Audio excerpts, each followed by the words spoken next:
Good morning, good afternoon, good evening, and good night. Welcome to the Fly With Us podcast.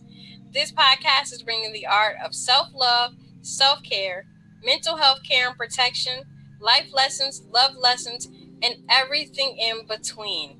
Today, we're going to talk about setting goals for the new year, new you.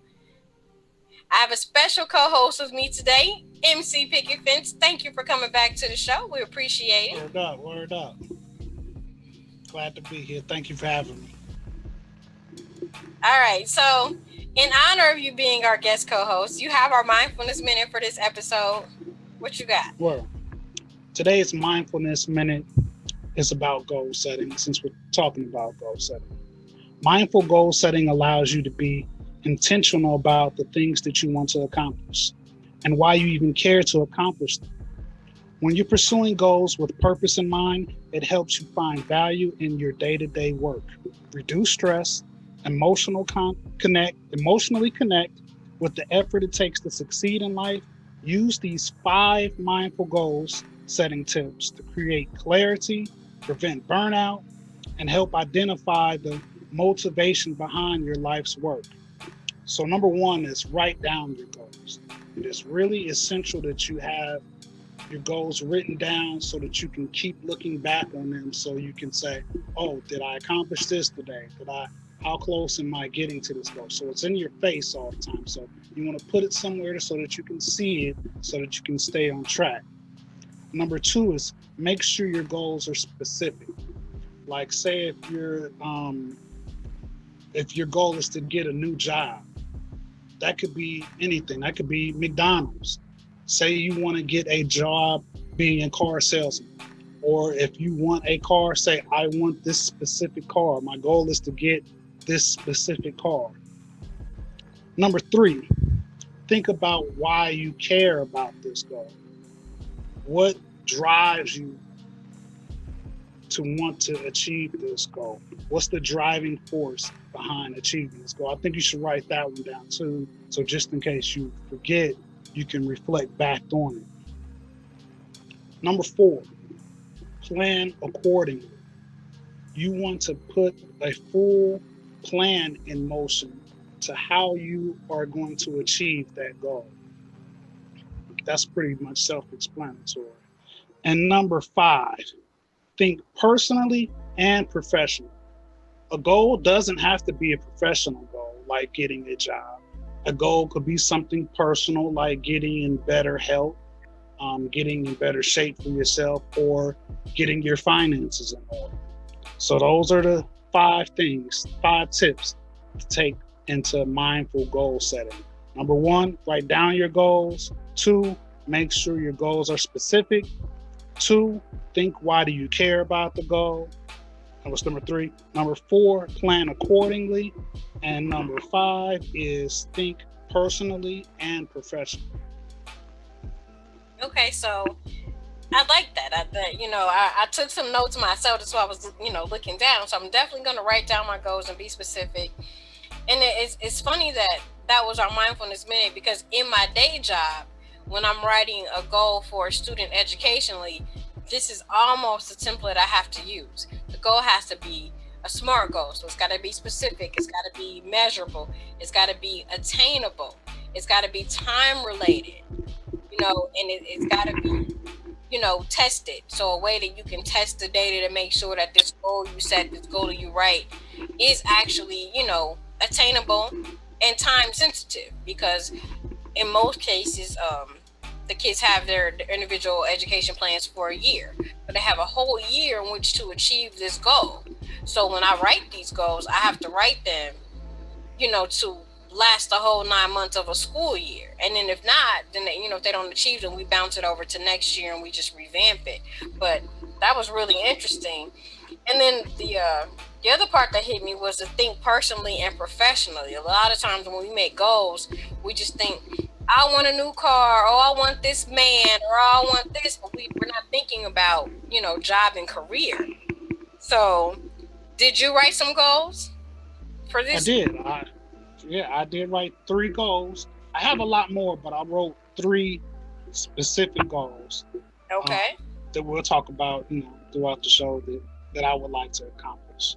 Because, matter of fact, I think that's part of the self care assignment for this week. So, or we could talk about them now, because I would like for us to go back and forth. Okay, You let's have go. three goals? Yeah, let's go one for one. So my number one is to get healthier, not necessarily, weight loss or thinner per se. Now that would be nice, but really, I just want to be healthier. I want to feel better and not feel, winded when I'm walking up the steps, because I'm really not that much heavier than I should be. I'm heavier than I would like to be. I'm sure I'm heavier than my doctor wants me to be. So I definitely want to be healthier, not, I'm not ready, to give up my chicken and my cheese and chicken and macaroni. And, that's my favorite meal. So I'm not quite there yet, but maybe only having it once a month as opposed to, every day or every weekend. Okay. Uh, my number one is I want to finish a rough draft of my first book by my birthday, which is April 25th. Okay. People have talked about me writing a book for a long time, and I've jotted down things here. I've started here and there on different ideas, but I've been organizing those different thoughts in a folder on the computer. So now I have to just write them all out, and I would like to have like a rough draft by April. I've even gone so far as I contacted an editor to get pricing on editing. I haven't contacted anyone about actually pressing the book, because I want to first see how long it is, see what the book is actually going to turn out to look like and stuff. So that's my number one, is to finish a rough draft by April 25th, my first book. So, without giving too much, what's this book about? It's going to be about a couple of different things. It's mostly going to be about just my thoughts. So there'll be like some of my rhymes, dissecting some of my rhymes will be in there.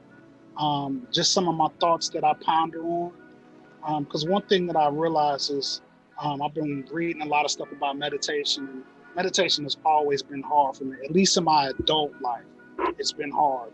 But as the more I read about meditation, I realized that I started meditating when I was probably about 3 or 4 years old, not knowing it was meditation. I spent a lot of time by myself. I would go outside our apartment and sit on one of those little green generator things with a box of cheeses and sit in silence for like hours. And in the sense, that is meditation, is being in silence with yourself. So thoughts come to you as you meditate. And the thing is, you don't let them bog you down. Take notice of those thoughts and let them go on. So I still do that to this day. I don't necessarily think of it as a meditation, except when I'm doing walking meditation. I'm silent on that. But sometimes I just think of stuff, and especially when with pop culture and stuff, I'll be like, why do people think like this? Or what made them think about that? So I'm just breaking down my thoughts on different things. Like I said, I also want to put some song lyrics that a lot of people might not have really understood what I was talking about, break some of that down. And then, just some dope stories. Like I said, I got a couple of different things. So I want to put it together and map it out, see if it makes sense, then send it to an editor and blam. Oh, okay. Okay. Okay. Yeah, I definitely think I definitely want to read that. I've heard some of the stories from your different interviews and your Facebook posts. I know you probably got stories for days. So Yeah. I definitely yeah, I definitely want to check that out. Okay, so Or my number two goal is to get better sleep. Like, I don't sleep well, and I think it's hereditary because my dad doesn't sleep well, or he didn't sleep well. Um, for a long time, my grandpa didn't really sleep well. So now that I'm older and I'm bogged down on, I have all of these different hats that I wear, it takes me so long at night to wind down that before I know it, it's 4 or 5 o'clock in the morning and I'm just now laying down to sleep. Like, I don't have to be at work at 7:30 in the morning. So I definitely want to start, I saw that the our self care assignment on our Facebook page was to establish a sleep routine. So I would spend the time in between working and just coming up with different things that I'm gonna try to do to help myself to get better sleep. So one thing that I saw that I really liked is, like, I have to start my wind down earlier. So instead of starting my wind down at, say, 10 or 11 o'clock, at 6, after I'm done with dinner, I need to start my wind down activities, my shower, my shampoo, my hair, or whatever I'm gonna do to relax myself. And the other part that is going to be hard is turning off my phone in enough time that my eyes have time to readjust from the blue light, which also makes you stay up, makes you stay keyed up. So that's gonna be hard though, because I got games on my phone, I got books on my phone. So putting that phone down is gonna be key into me getting better sleep. Yeah, definitely. Sleep is essential. They're Yes. not joking when they say you need 7 to 8 hours of sleep a night to fully let your body rest, to re-energize, to process your food better. Um, and it is essential to sleep at certain times. Like you should be sleep. If you get up at 6 o'clock, per se, that means you're gonna have to go to bed pretty early to get 8 hours of sleep. It is essential to get 7 to 8 hours of sleep a night. And I hear silly people. I was about to say something else. Silly people say only broke people sleep 7 hours. No, healthy people sleep 7 to 8 hours. Some even to 10 hours, because it also allows your body to do the internal exercise. Right. Like I said, it helps you process your food better.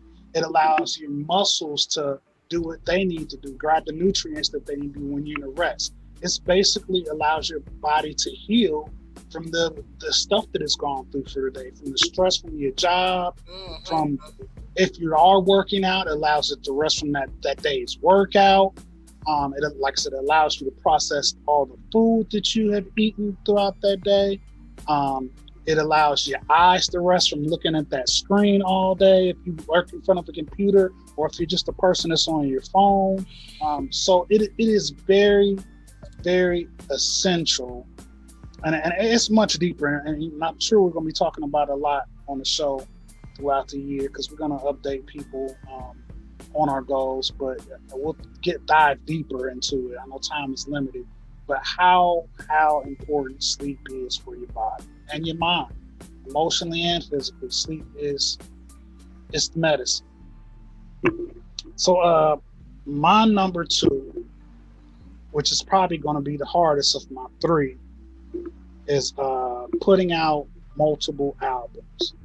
I would like to put out multiple albums. I would like to put out at least one LP and 2 or 3 EPs to go along with that. Like I said, it's going to be the most difficult, not only writing, like I have one album written already that I've written during a quarantine, but because of quarantine, I haven't been able to record.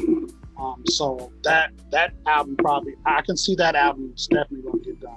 The other two are going to be basically from scratch. So it's a matter of making the time and hooking up with producers to craft it, because I want it to be crafted from beginning to end. And doing it with Trunk Bound, we haven't, even though I do my recording with Trunk Bound, the last album was produced by Kuda Mac. Not one of the EPs will be with Kuda Mac, but I want to get back to the Trunk Bound EP and get back to the crafting it from start to finish. So it's a matter of work schedules, when the studio is going to be ready to be recorded in. So that would be the hardest of my three. But I want to do one LP and 3 EPs. I'm going to do an EP with my spiritual teacher, S. Ali Myers. We actually recorded 2 songs and a verse for a song. So to do an EP, we probably only need to do like 3 or 4 more songs. So that'll be one of the EPs.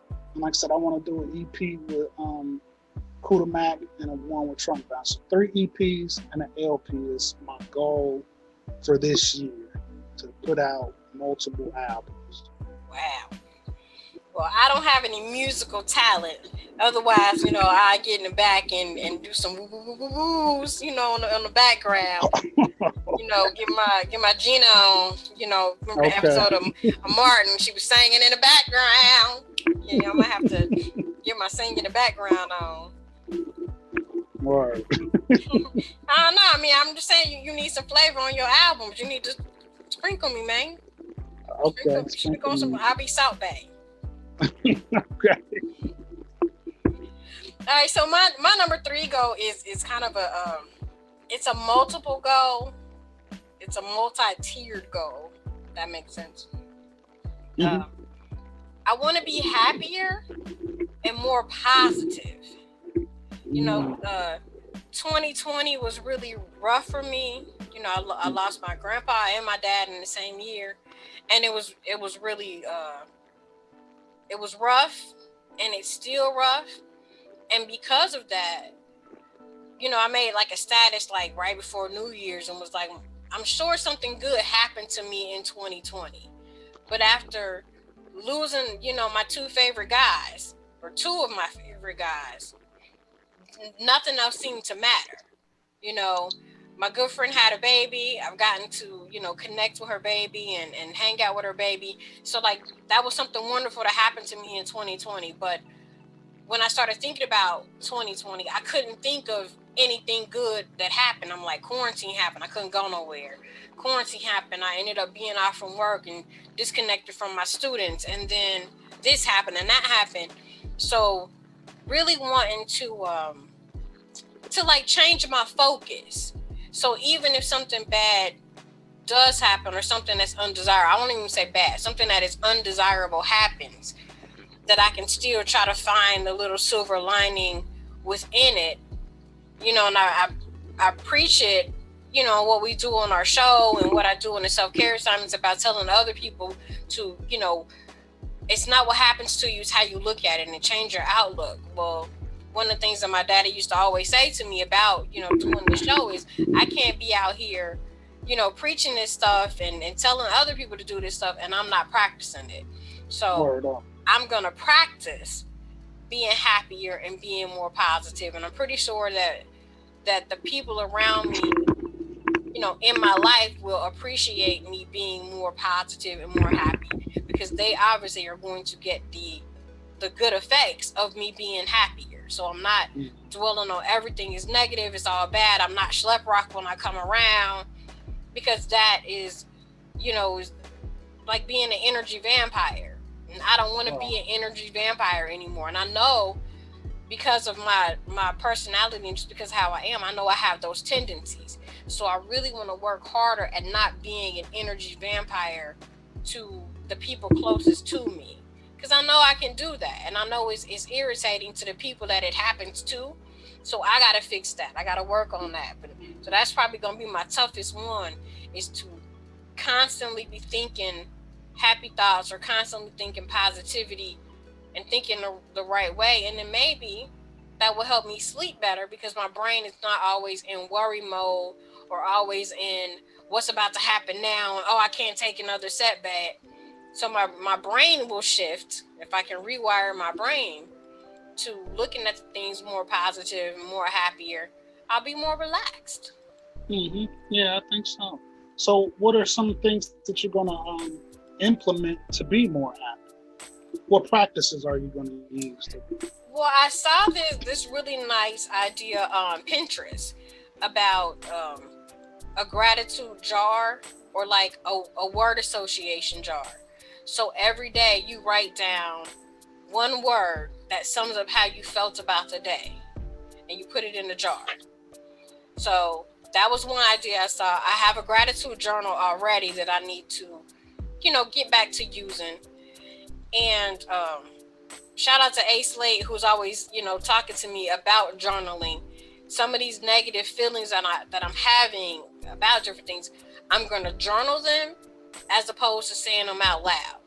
Because I feel like once I get it out and it's out, then I can focus on being happier. I can focus on being healthier. You know, I can process my feelings. One self-care activity that I really like a lot, that I use often, is I will write down all the negative things that happen in a day, or all the, you know, things that happen that I didn't like, and then I'll ball the paper up and throw it away. So I'm not even dwelling on it and thinking about it. Once I write it down, I throw it away, then I'm done with it. Then it's over and it's on to, you know, happier and more productive thoughts. So and I did that today. Today was my first day back to work after you know, the winter break. So I'm still doing my job and another job that's not my job. And so the phone rang off the hook all day and people were coming in all day, and I was just writing down everything that was frustrating and I threw it away. And by the time I came home, I'm like, I'm chill. I'm ready to like go relax, because I was able to leave that negative energy at work, which is really important, because in my job and my profession, I tend to bring my work home with me a lot. Not just physical paperwork, but physically on my body, in my muscles. So I want to start leaving that at work, and home is home, work is work, and they're two different entities. So I have to put myself back on that track. Even though I'm working from home somewhat, which kind of makes it hard to keep that shift and that separation between work and home, I'm going to make a conscious effort to leave that negativity at work, write it down, throw it away, come home and be just be more of myself, if that makes sense. Oh, definitely. Yeah, yeah, definitely. That sounds cool. So my number three, which is probably going to be, no, I'm not even. It's not going to be as hard as number two. This one is just it's about the work. My number three, and one I think that I'm most excited about, well, just as excited as putting out more music, is getting the Fly With Us podcast on a network, such as like an internet radio station or a podcast network. I mean, I have one that I would really love to just be a part of, but I think just, you know, just gonna take a little bit more time and really showing that we're, you know, that we you know, that it'd be beneficial for, you know, both parties, the party that I'm very interested in, as well as Fly With Us podcast. Excuse me. And I think that could happen. I don't think that would be as hard as number two. I think this is about putting in a little bit more work, you know, and having that consistency and just showing that it will be beneficial to both parties. And if not, there are a couple other in mind, but there's one specifically, I won't mention the name, that I definitely want to be a part of. So that's number three for me. And like I said, into order to achieve that, it's just going to be about the consistency. It's and of course increasing quality.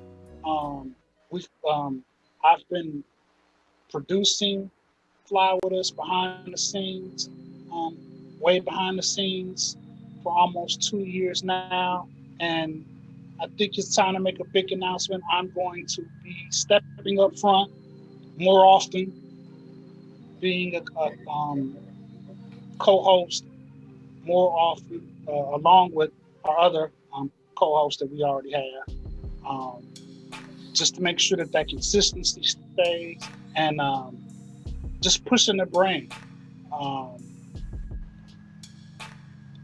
I believe in the show, and I just want to make sure that it stays strong. And bam! And as part of being the new host, we're gonna grind. So Okay. number three is gonna be grinding. Just grinding. Grinding to make that third goal. Okay. I'm with it. You know, I'm just here to be the talent, you know, but I'm with it. I'm with it. Let's put this work in. All right. So uh, which one do you think you're gonna start with? Because you numbered them, but Right. which one are you gonna attack head first? I think starting on the continuing to compile the information for the rough draft. I think that's what I'm going to start on first. Like I said, I went through my computer and gathered the pieces that I started here and there, and then I wrote down different things that I want to talk about, different sections of the book.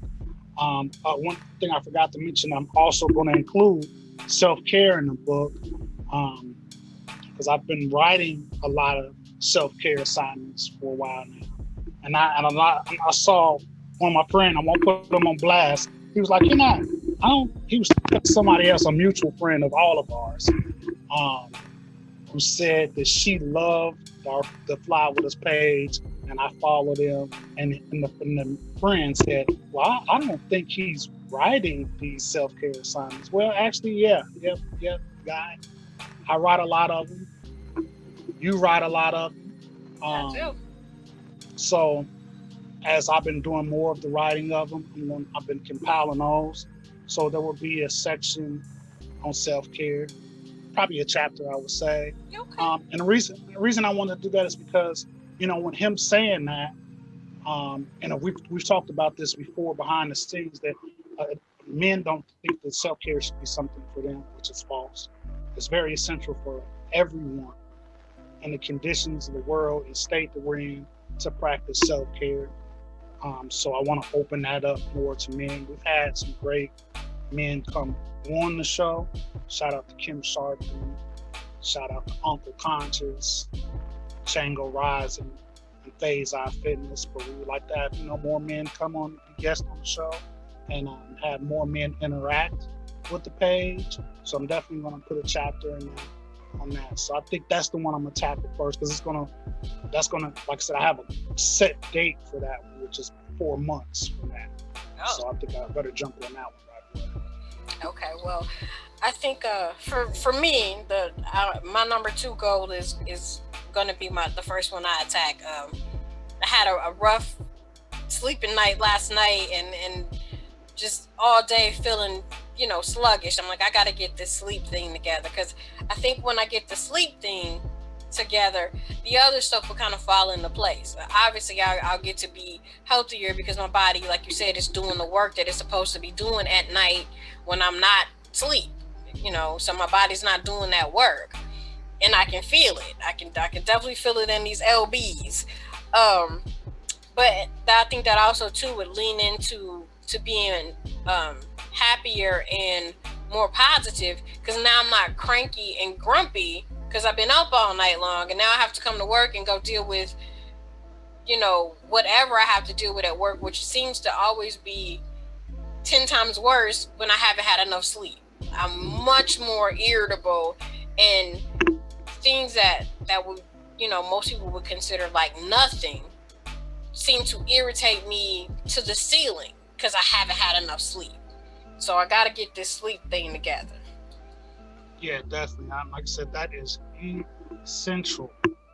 I know people make jokes about I go to bed early.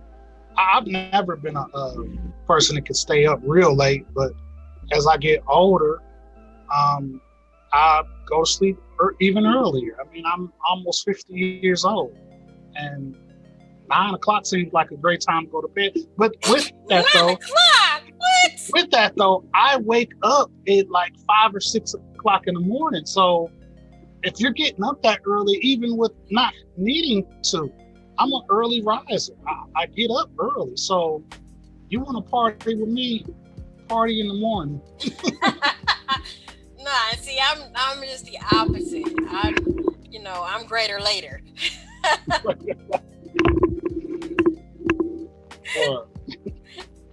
Okay, so as we get ready to wrap this up, you got your goals, I got my goals. We done set them publicly, so that means that our viewers will now be watching us achieve these goals and holding us accountable. And I think that's important too.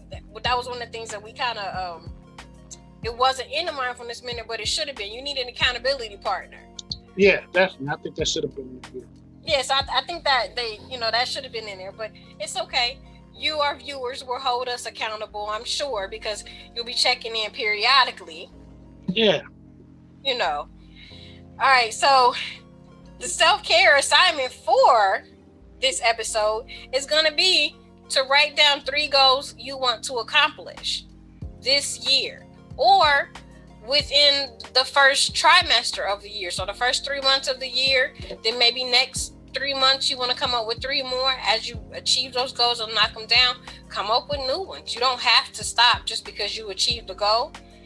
And so, with that said, we are going to help hold you accountable. So when you write down your 3 goals, email them to us at flywithusla@gmail.com, and you can be entered to win a Fly With Us prize pack. Now, Whoa. you can talk to some of our other winners. Our prize packs be on point. Definitely.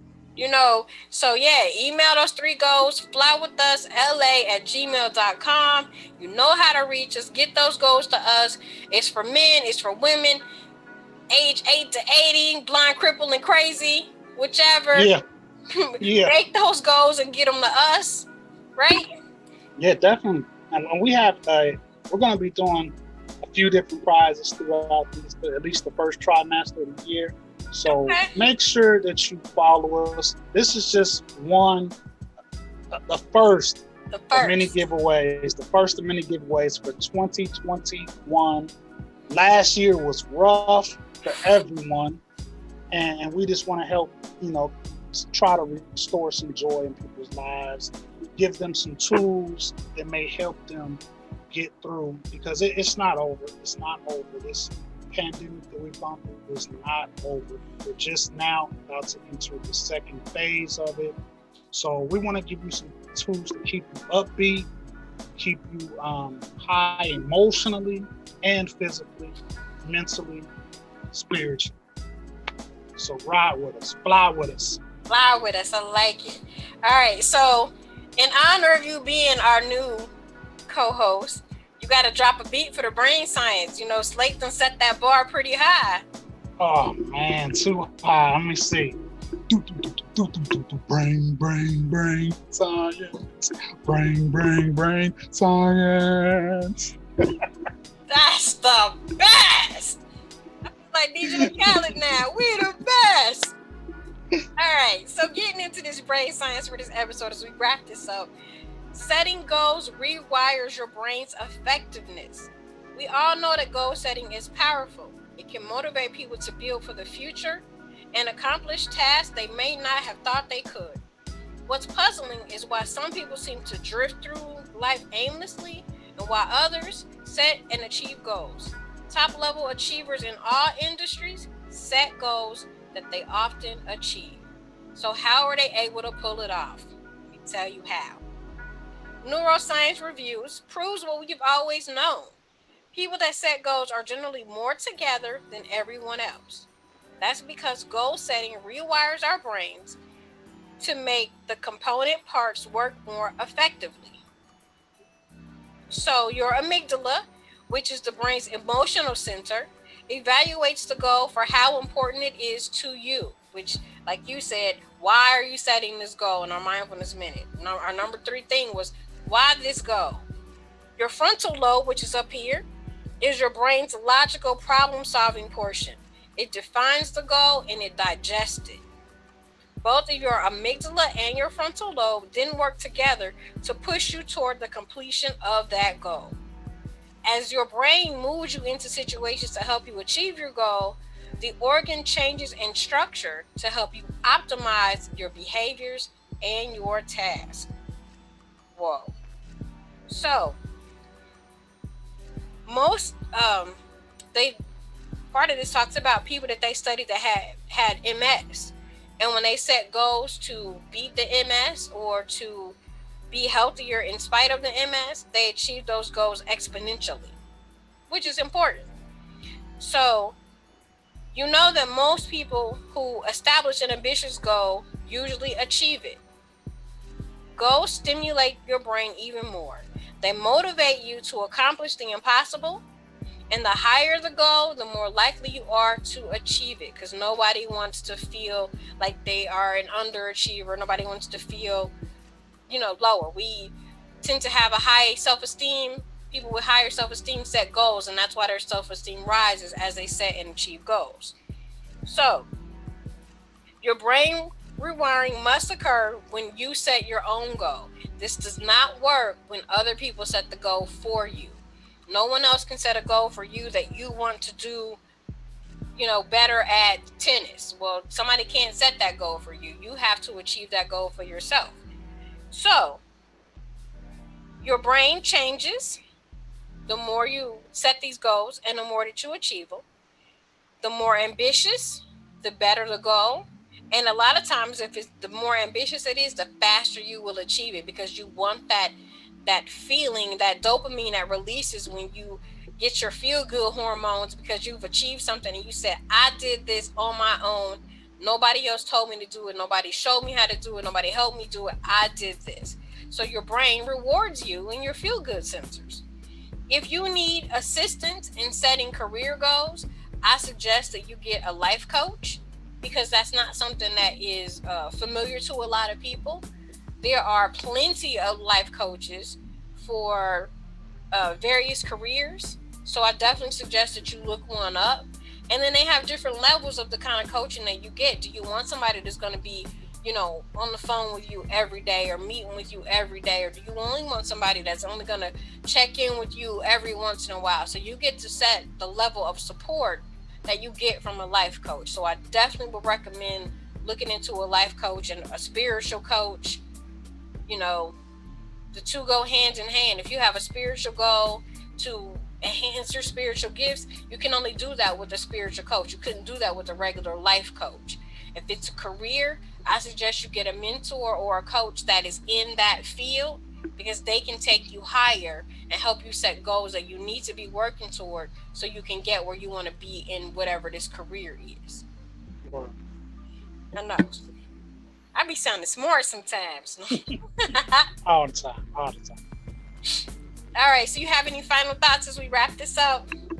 I just want to thank people for flying with us, and please continue to do so. There's a lot in store coming at you from the Fly With Us podcast. I like it. Don't forget, set those goals, email them to us, follow us on social media, Instagram, Twitter, Apple, Google, wherever you get your favorite podcast. You can watch us on YouTube, hear us on SoundCloud, and always you can email us at flywithusla@gmail.com. I'm Lady Bounce. I'm Picket Fence. Thank you, sir, for joining us, and we out. Peace.